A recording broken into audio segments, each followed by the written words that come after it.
Hello everyone, TARDIS Guy 123 here, and today I'm going to be reviewing the Aztecs. Now this is a very early story from the first season of Doctor Who, which featured William Hartnell as Doctor, and it's a historical story, so it has no aliens, no monsters of any kind, unless you count some of the Aztecs themselves, and it also features no science fiction elements other than the TARDIS, really. So, yeah, there were quite a lot of these types of stories in the early, well, all throughout the William Hartnell era, and one in Patrick Troughton's era, and one in Peter Davison's era, quite a while later. But yeah, so they didn't prove as popular. Sorry. But they were originally perceived as to be an integral part of the show, to kind of like add an educational value to teach children history, whereas the science fiction story set in the future was designed to teach them about science. So that's that. So it just added an educational part of the show, because it was a children's show at the time. And yeah, that said, now let's get on to the actual Aztecs itself. So it's only 4 parts, but I must say it is a good story. I did quite enjoy this one. It's very different from a lot of other stories. It's very different in pace. Barbara is definitely the centre of this story. She gets very much a lot to do in it. And I think the creation of Aztec society is quite well done.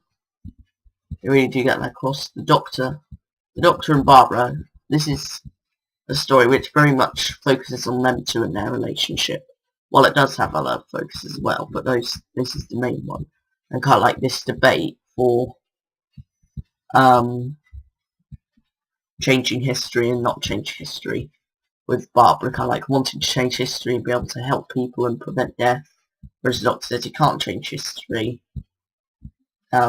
Never really given a reason why, but it would just change the course of history and it's not really supposed to happen and whatnot. And yeah, that's that. So I think as I was saying about the Aztec society, well, you've got them two kind of like taking two different sides. You've got Ortlok and Tlatoxel, who are the two high priests of the Aztecs. One's a priest of wisdom, knowledge, sorry, the priest of wisdom, and the high priest of sacrifice. And these two kind of like take different sides of the good side of the Aztecs and the bad side of the Aztecs. So that's that. So yeah, Ian gets a fair amount to do in this. He does kind of like have this interesting relationship with Yetaxa, that's his name, and they kind of like Yetaxa's always trying to destroy him and whatnot because he's challenging his command,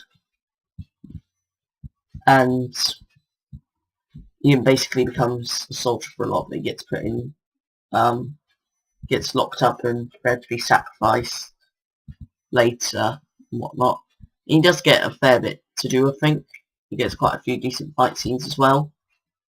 Now, they are quite dated by today's standards, but at the time they've probably been quite good.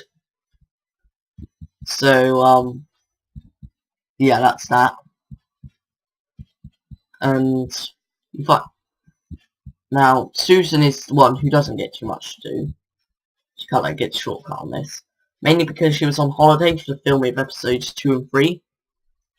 So she was only in pre-filmed inserts, but she does get a bit to do with the whole thing about learning Aztec society, kind of like resenting it at times and whatnot. And yeah, that's quite interesting.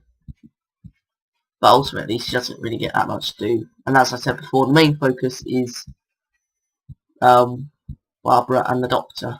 So it's very much an in-depth character study of Barbara, and kind of like the way she really wants to change history. And it's quite a tragedy in the end, because it really does. It's quite a dark story, really, because you got the impending tragedy of the Aztecs themselves, and you got this almost hopeless nature of Barbara, Ian, and Doctor and Susan's situation by the end of episode 1, and they're put at risk and whatnot, and they have to get away by going back into the garden and everything. You also get the first hint of any romantic inclination for the Doctor, because when he gets engaged to Kameka, and then that leads to a funny scene where the Doctor's talking to Ian and said his fiancée gave it to him, and I can't remember what they're talking about at the time. It was some symbol, I think. And then Ian's just like, oh, okay. And then he's just like, wait, your fiancé? And then it's just quite a funny scene. So I do quite like that aspect to it. And you really do get another sense of tragedy in that. It really does all come down in episode 4, this idea of tragedy and whatnot, with her being separated from the Doctor and everything. So, yeah, that's quite an interesting part of it, I think. So the story itself, I think, runs along at a reasonable pace. It does seem to be a bit, I don't want to say bland, but it kind of does feel a bit bland at times. So in 2 middle episodes, there's not much really happening. And, but, yeah, that's that. Some people say, the priest of sacrifice, the actor behind him, was doing a impression of Richard III, I think. I don't remember. Apparently it's a really hammy impression of it, but I think he does quite a good job as the villain, really. He does give this really villainous character in his performance. So, yeah, that's good. So, ratings, I'd say 8 or 9. I mean, it's not the best story out there, I don't think. It's not the best.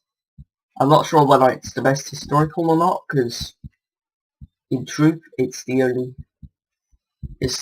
pure historical I've seen, unless you count An Unearthly Child, which I guess it is a historical, but it's not too much. It's rather a different type of historical, I guess.